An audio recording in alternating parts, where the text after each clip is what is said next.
بسم الله والصلاة والسلام على رسول الله. معاكم شيماء عادل وفيديو جديد، وهنعمل مع بعض النهاردة أحلى شوية فول زبدة، بس دول معمولين بإيديك وفي بيتك، يعني ضمن نظافتهم وضمن معمولين ازاي. معايا هنا نص كيلو فول بلاه من قبلها ب 12 ساعة.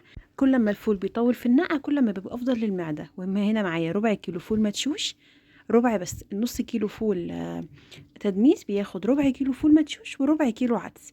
العدس لسه بلاه دلوقتي حالا قبل ما اسوي الفول على طول، انما الفول المدشوش والفول التدميس منقوعين من قبلها ب 12 ساعه. ومعاهم كوبايه من الحمص، انا بحب الحمص في الفول قوي وده اختياري.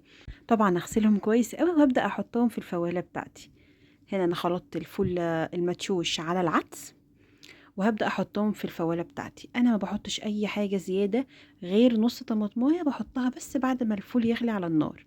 ما بحطش بابريكا، ما بحطش بصل، ما بحطش توم، ما فيش اي اضافات من دي خالص. وهيطلع معاكي جميل جدا. طبعا الاضافات دي اختياري ليكي، اللي انت عايزاه حطيه، بس هو كده كفايه قوي وبيطلع معاكي تحفه. هنا بدأت احطهم فوق بعض. طبعا تحطيهم من الفوالة بتاعتك على قد ما بتاخد، يعني في فوالة صغيرة في فوالة كبيرة، على قد فوالتك. انا فوالتي بتاخد نص كيلو فول، ومعايا التمن عدس، حوالي كوباية عدس وحوالي كوباية فول مدشوش. يعني الكوبايتين فول تدميس معاهم كوباية عدس وكوباية فول مدشوش.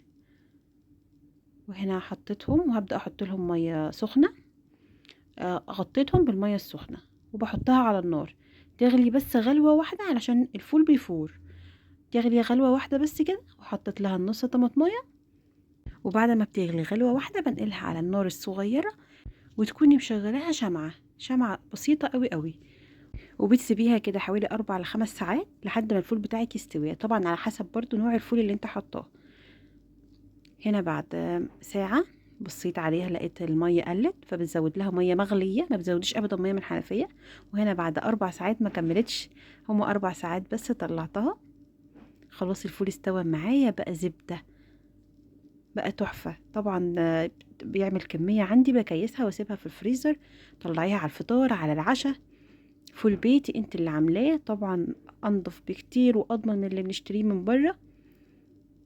هنا بقى الفول معايا. طبعا طريقة تقديم الفول ديت على ذوق كل واحد، اللي بيحبه بالزبدة البلدي، اللي بيحبه بالثوم وبالبصل بالصلصة، زي ما انت عايزة. ما بضيفلوش اي اضافات تانية خالص، هي المكونات اللي انا حطيتها دي وخلاص. وهنا الحمص كان استوى، والفول انا بوريكم استوى قد ايه، والقشرة ما فصلتش من عليه خالص. عصرة ليمونة وحبة زيت ومعلقة طحينة وبألف هنا. طبعا رمضان داخل علينا، الفول ده اساسي في السحور. كل سنة وانتم طيبين.